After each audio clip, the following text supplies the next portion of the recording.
Have you ever spoken a truth and watched people turn away, not because you were wrong, but because what you said made them uncomfortable? The crowd doesn't hate lies, they hate mirrors. Nietzsche once said that the individual has always had to struggle to keep from being overwhelmed by the tribe, the herd, the crowd that thinks in unison and punishes anyone who dares to think alone. Intelligence isn't always recognized as intelligence. Sometimes it's mistaken for arrogance, for weirdness, for madness, because the crowd measures intelligence by how well you echo them, not by how clearly you think. When you think beyond the scripts everyone memorized, you become unreadable, unpredictable, threatening. The crowd doesn't trust what it can't predict, and it can't predict a mind that refuses to repeat. Nietzsche called it the herd instinct, the need to blend in, to think alike, to feel safe in sameness. But the deep thinker can't blend, not because they don't want to, but because their mind won't let them.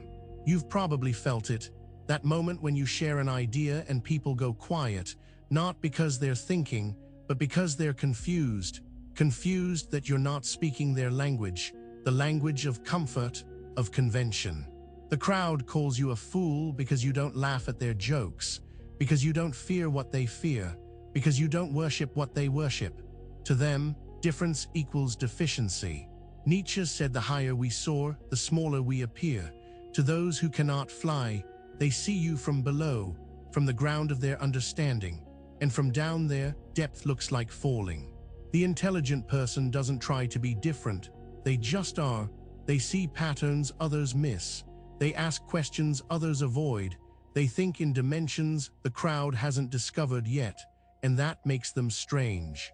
You're not broken because you don't fit, you're awake. The crowd sleeps in shared dreams, comfortable lies, collective illusions, but you stop dreaming, and they can't forgive you for that.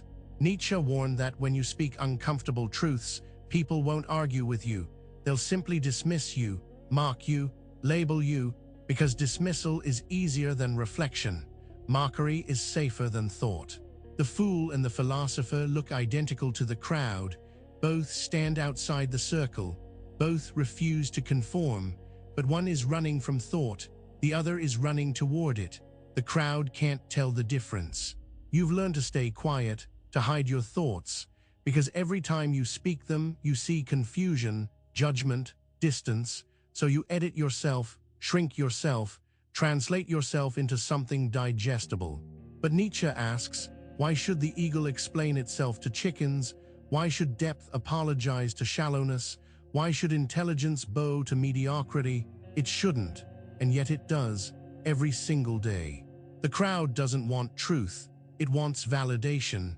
It doesn't want insight, it wants comfort. And when you offer truth instead of comfort, you become the enemy, not because you're wrong, but because you're inconvenient. They call you overthinking, too serious, too intense, as if thinking deeply is a character flaw, as if feeling intensely is a disease, as if caring about truth is a symptom of something wrong. Nietzsche said that madness is rare in individuals, but in groups, parties, nations, and ages, it is the rule. The crowd is mad, and it calls you mad for noticing, for not joining the madness. You see the contradictions they ignore, the patterns they refuse to acknowledge, the problems they pretend don't exist, and when you point them out, you're not thanked. You're ostracized. Truth-telling is a lonely profession. The intelligent person learns to perform, to pretend, to dumb down. They learn which thoughts to share and which to bury. They become translators of their own minds, exhausted by the constant editing. Nietzsche understood this performance. He called it the mask, the social costume we wear to avoid persecution. But he warned that if you wear the mask too long, you forget your real face underneath. The crowd rewards conformity and punishes originality. It promotes those who echo and silences those who question. It celebrates agreement and fears independent thought. This is not accidental. This is survival instinct. Because independent thinkers threaten the tribe, they ask uncomfortable questions, they challenge shared beliefs, they refuse to follow blindly, and the tribe fears anything it can't control, anyone it can't predict. You're not too much, you're not too deep, you're not too anything, you're just surrounded by people who have agreed to stay shallow, who have chosen comfort over truth, who have traded thinking for belonging. Nietzsche said that one must still have chaos within oneself to give birth to a dancing star, but the crowd doesn't want dancing stars, it wants predictable lights, dim lights, lights that don't outshine anyone else. So they call your brightness darkness, your depth confusion, your complexity simplicity gone wrong. They invert your qualities, reframe your strengths as weaknesses, because they can't comprehend what they can't contain.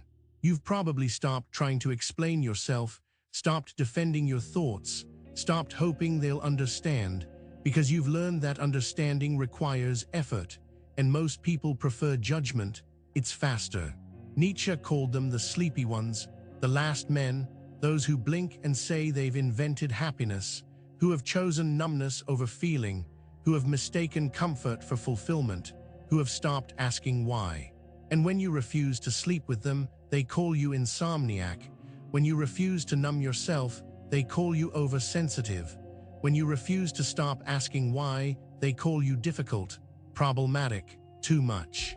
The intelligent person lives in exile, not geographic exile, psychological exile, surrounded by people but understood by none, speaking a language that sounds like theirs but means something completely different. Nietzsche knew this exile intimately. He wrote for readers who hadn't been born yet, because the people around him couldn't hear him, wouldn't hear him, and he accepted that profound loneliness as the price of profound thought. You're not losing your mind, you're finding it, in a world designed to make you lose it, in a culture that profits from your confusion, in a crowd that needs your compliance. Finding your mind is rebellion. The crowd will always choose easy lies over hard truths, comforting stories over uncomfortable realities, simple answers over complex questions, and they'll resent you for choosing differently, for making them feel their choice. Nietzsche said that you have your way, I have my way. As for the right way, the correct way, it does not exist, but the crowd insists it does, and that it's theirs, and that yours is wrong. They mistake your silence for agreement, your tolerance for approval, your kindness for weakness, because they can't imagine someone being strong enough to be gentle, deep enough to be patient, wise enough to be quiet. The intelligent person doesn't argue with fools, not because they can't win, but because winning means nothing. You can't convince someone to think. You can't debate someone into depth. You can only witness their choice. Nietzsche said that the snake which cannot cast its skin must die, but the crowd loves its skin, clings to it, defends it, and attacks anyone trying to shed theirs, because your transformation reminds them of their stagnation. You see people defending beliefs they don't even believe, following rules they don't understand, repeating opinions they never formed, and when you ask why, they have no answer, because they never asked themselves. The crowd doesn't think, it absorbs, it repeats, it echoes. Thinking is individual, personal, risky, and the crowd is terrified of risk, of standing alone, of being wrong without the comfort of company. Nietzsche warned that the most common form of human stupidity is forgetting what one is trying to do. The crowd forgot. They're busy, distracted, entertained, but you remember, and that makes you dangerous.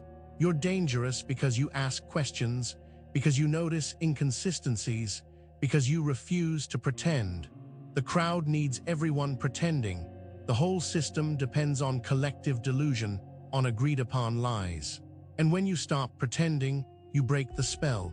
You reveal the nakedness.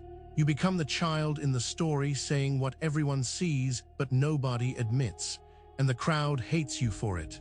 Nietzsche said that one must have a good memory to keep the promises one makes, but the crowd has selective memory.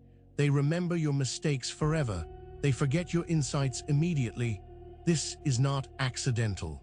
They need you to be wrong, to be the fool, to be the cautionary tale, because if you're right, they've wasted years. If you're sane, they are the ones who are mad. If you're wise, they've been fools. So they'll watch you fail, hope you fail, celebrate your failure, not because they're cruel, but because your failure validates their choice. Your suffering justifies their comfort. Your struggle proves their path was right. But Nietzsche offers a different perspective. He says that what doesn't kill you makes you stronger, that suffering is not evidence of wrongness, that difficulty is not proof of mistake, that the hardest path might be the truest. The crowd takes the easy path and calls it wisdom. You take the hard path and they call it foolishness. But easy and right are not the same thing. Comfortable and true are not synonyms. Popular and correct are often opposites. You are not the fool, you never were. You're the one who refused to stop thinking, who refused to stop questioning, who refused to trade depth for acceptance. And that refusal is not foolishness, it's courage. Nietzsche said that the individual has always had to struggle to keep from being overwhelmed by the tribe. You are in that struggle now, not because you're broken, but because you're awake, and wakefulness is always a struggle. The crowd will never understand you. Accept this, not with bitterness, but with clarity. They're not equipped to understand. They chose a different path, a different depth, a different definition of what it means to think. And that's okay. You don't need them to understand. You don't need their approval. You don't need their validation. You need your own. You need to understand yourself, to approve of yourself, to validate your own path. Nietzsche's final lesson is this, that he who has a why to live can bear almost any how. You have your why, your depth, your truth, your refusal to live unconsciously. That why is enough. It always was.